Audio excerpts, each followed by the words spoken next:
As the debate on Bill 10 continues, we cannot afford to get tired of speaking out. Not until that bill is withdrawn and redrafted. Isn't it interesting how the same people who are now calling for the public to go and make submissions to Parliament are also the ones who defiantly assert that no one is going to derail Bill 10, adding that the NDF was widely consultative and represented the majority of Zambians.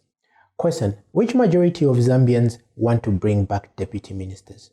See, the main argument for bringing back deputy ministers is a non-starter. How can someone confidently submit that we need deputies because ministers get busy with parliamentary duties? If truly Bill 10 was born out of wide consultation as they claim, they would know that actually the majority of Zambians are more in favor of appointing cabinet from outside of parliament. And to be fair, what exactly is the job of a minister? Isn't it to be the chief advisor to the president on matters that relate to their portfolio? Meaning we need the best brains in every field. How many serving ministers currently can be said to be the best brains and have the proper expertise for the ministries they head? Bringing back deputy ministers will not help the situation. Please, quality over quantity.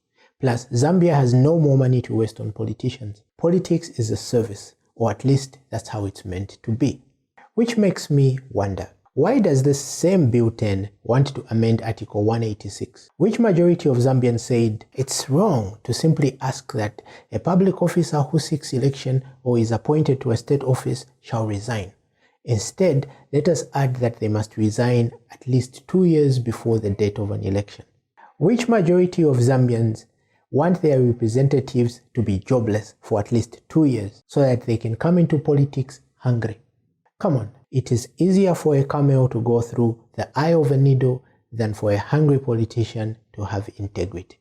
Let us stop with the lies already. The majority of Zambians want the best brains to be their representatives. If those brains come from public service, the only thing we ask is that they resign at the time that they decide to stand or accept an appointment, not 2 years before. This suggestion would only perpetuate incompetence and mediocrity, because with government still the largest employer, what we would be saying is politics must only be for the unemployed, and maybe a few from the private sector who are even less likely to leave their corporate jobs to enter Boma. Now, I don't understand why we need to go before Parliament, only to ask them to remove clauses that no one asked them to include in the first place. Surely, do we need to come before Parliament for it to register that no, we do not want deputy ministers? No, we do not want to limit people's freedoms of religion by derecognizing their faith. No, we do not want cabinet to contract loans without passing through Parliament. And no, we do not want to leave pensioners in limbo by denying them income while they indefinitely wait for their benefits.